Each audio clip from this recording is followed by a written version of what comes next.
So guys, magandang hapon. Nandito naman ako sa bukid.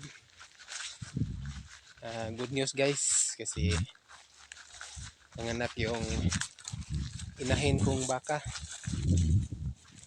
Tingnan natin guys yung anak niya.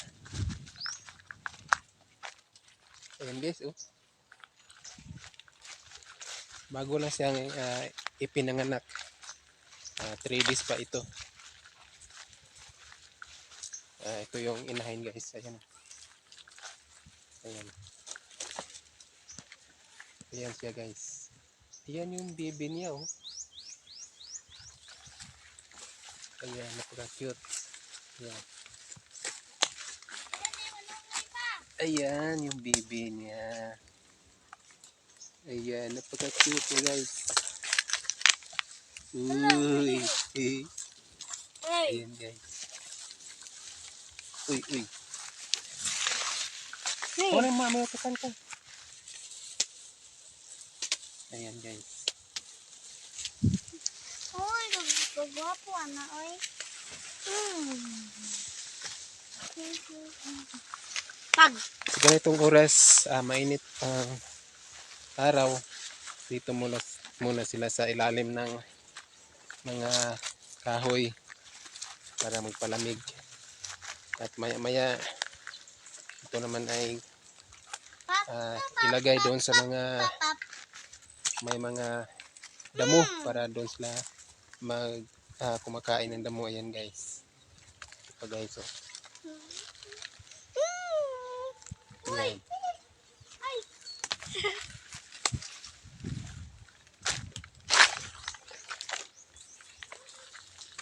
Ayan pa isa doon. Ayan, oh. Ayan guys.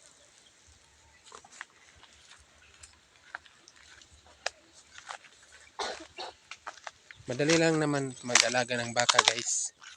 Basta meron lang tayong lugar na paglagyan ng ating mga hayop at may mga damo. Klase-klaseng damo lang ang ipapakain ko dito sa alaga kong baka guys. Minsan yung napier, yung mga damo na kugon, at marami pang iba. Kahit yung mga saging, dahon saging o yung katawan ng saging, pwede namin ipakain dun sa baka. Ayan guys, ito yung katawan ng saging. Ipakain natin sa baka. Ito ay tatadtarin ng pino at pwede itong ipakain sa baka. Pwede rin itong alagyan ng feeds, isahog doon sa tinadtad na saging. Ayan, ito yung inahin na bagong panganak. Adak. Ayan guys. Hoy, maldita.